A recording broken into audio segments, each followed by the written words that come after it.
ओं गं गणपताय नमः। धनतेरस ए दिन ए पवित्र दिवस धनवंतरी समुद्र अमृत कलश आनी तेणु उक्त दिन बा ए दिन अत्यंत शुभ मंगलमय एवं आनंदमय अटे।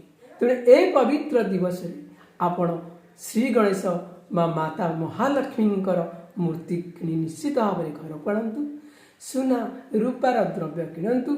जदि आपणकर सुना रूपा किणवार कौन सामर्थ्य ना तेबे आपण माने पित्तलर जेकोसी गोटे द्रव्य आप घर को किणी आने नहेले आपण लुण किणतु, मयूर चंद्रिका किणतु, श्वेत सरिष किणतु, कौड़ी किणतु बा चाउल मध्य किणतु।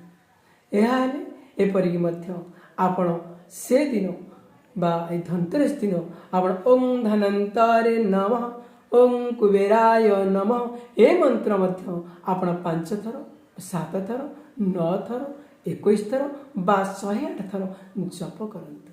निश्चित भाव में आपण घर रोग दुख दूर हो समृद्धि हूँ समृद्धि हम एवं आपण घरे धनर वर्षा हेब, आपणकर मनस्कामना पूर्ण हेब एवं सबुति आपन शुभ ही शुभ हम। रही नमस्कार।